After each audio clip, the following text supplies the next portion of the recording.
ओम नमः शिवाय। शिवजी सदा सहाय। ओम नमः शिवाय। गुरुजी सदा सहाय। शतरुद्र संहिता का अध्याय 30।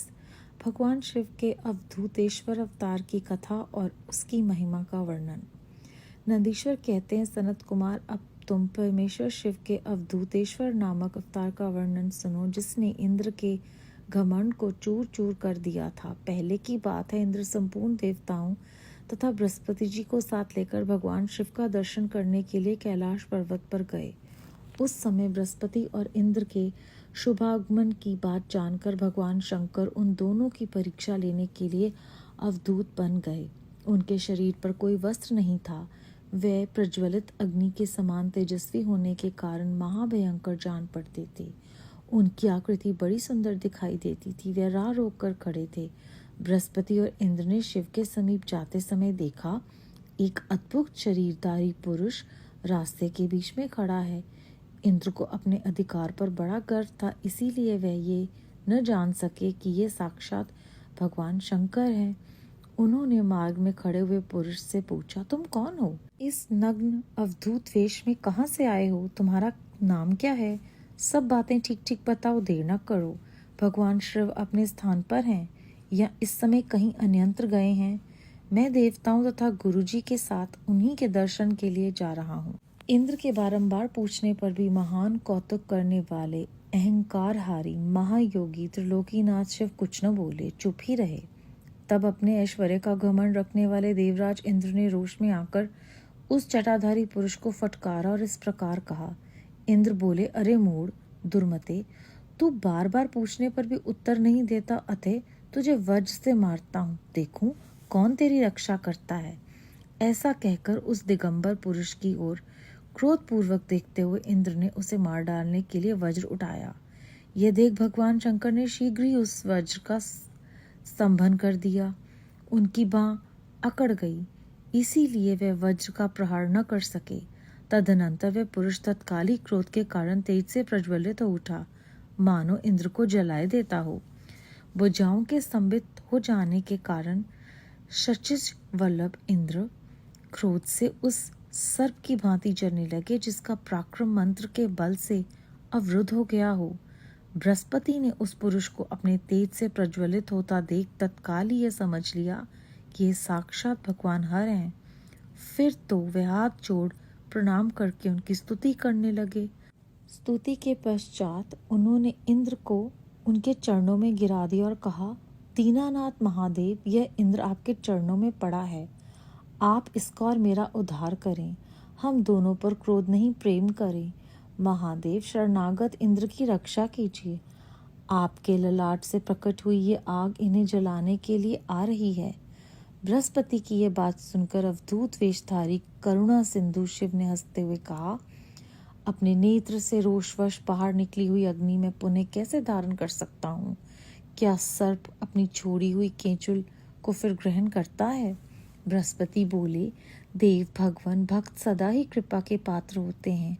आप अपने भक्त वत्सल नाम को चरितार्थ कीजिए और इस भयंकर तेज को कहीं अन्यंत्र डाल दीजिए। रुद्र ने कहा, देव गुरु, मैं तुम पर प्रसन्न हूँ, इसीलिए उत्तम वर देता हूँ। इंद्र को जीवन दान देने के कारण आज से तुम्हारा एक नाम जीव भी होगा। मेरे ललाटवर्ती नेत्र से जो ये आग प्रकट हुई है, इसे देवता नहीं सह सकते, अतः इसको मैं बहुत दूर छोड़ूंगा, जिससे ये इंद्र को पीड़ा न दे सके। ऐसा कहकर अपने तेजस रूप उस अद्भुत अग्नि को हाथ में लेकर भगवान शिव ने क्षार समुद्र में फेंक दिया। वहां फेंके जाते ही भगवान शिव का वह तेज तत्काल एक बालक के रूप में परिणित हो गया, जो सिंधु पुत्र जलंधर नाम से विख्यात हुआ। फिर देवताओं की प्रार्थना से भगवान शिव ने असुरों के स्वामी जलंधर का वध किया था। अवधूत रूप से ऐसी सुंदर लीला करके लोक कल्याणकारी शंकर वहां से अंतर्ध्यान हो गए। फिर सब देवता अत्यंत निर्भय एवं सुखी हुए। इंद्र और बृहस्पति भी उस भय से मुक्त हो उत्तम सुख के भागी हुए, जिसके लिए उनका आना हुआ था। वे भगवान शिव का दर्शन पाकर कृतार्थ हुए। इंद्र और बृहस्पति प्रसन्नता पूर्वक अपने स्थान को चले गए। सनत कुमार, इस प्रकार मैंने तुमसे परमेश्वर शिव के अवधूतेश्वर नामक अवतार का वर्णन किया है, जो दुष्टों को दंड एवं भक्तों को परम आनंद प्रदान करने वाला है। यह दिव्य आख्यान पाप का निवारण करके यश, स्वर्ग, भोग, मोक्ष तथा संपूर्ण मनोवांछित फल की प्राप्ति कराने वाला है। जो प्रतिदिन एकाग्रचित हो इसे सुनता या सुनाता है, वह इहलोक के संपूर्ण सुखों का उपभोग करके अंत में शिव की गति प्राप्त कर लेता है। अध्याय 30 समाप्त। इस अध्याय में हमने जाना कि जब इंद्र बृहस्पति जी के साथ शिव जी का दर्शन करने के लिए कैलाश पर्वत पर गए, तब शिव जी महाराज ने उनके साथ लीला रची और वो एक अद्भुत शरीरधारी पुरुष के रूप में उनके सामने रास्ता रोककर खड़े हो गए। इंद्र जो था वो अपने अधिकार पर बड़ा गर्व करता था, तो लीलाहारी कौतुक करने वाले शिवजी महाराज ने उस अहंकारी का अहंकार हरने के लिए ये रूप रचा और वो चुप रहे जब इंद्र ने उन्हें बहुत तरह के प्रश्न पूछे। जब उन्होंने कोई जवाब नहीं दिया तब इंद्र को गुस्सा आया और उन्होंने कहा कि मैं तुम्हें वज्र से मारता हूँ। ऐसा करने पर शिवजी महाराज को गुस्सा आ गया। उन्होंने शीघ्र ही उस वज्र का स्तंभन कर दिया। इंद्र की जो बाजू है वो अकड़ गई। उनके तेज को देखकर बृहस्पति जी समझ गए कि ये तो साक्षात भगवान शिव जी हैं, तो वो उनकी स्तुति करते हैं और इंद्र को जो है वो उनके चरणों में डालकर कहते हैं कि आप इसे माफ कर दीजिए और अपने भक्त वत्सल नाम को चरितार्थ कर दीजिए। लेकिन शिव जी कहते हैं कि कभी भी क्या सर्प अपनी छोड़ी हुई केचुल को ग्रहण कर सकता है, उसी प्रकार मैं अपने नेत्र से जो रोष से बाहर निकली हुई अग्नि है उसे पुनः धारण नहीं कर सकता। इसलिए वो उसे सागर में फेंक देते हैं और कहते हैं कि इंद्र को कोई हानि नहीं होगी, कोई पीड़ा नहीं होगी। जो तेज है शिव जी का वो तत्काल ही एक बालक के रूप में परिवर्तित हो जाता है, जो सिंधुपुत्र जलंधर के नाम से विख्यात हुआ। बाद में देवताओं की प्रार्थना से शिव जी असुरों के स्वामी जलंधर का भी वध कर देते हैं।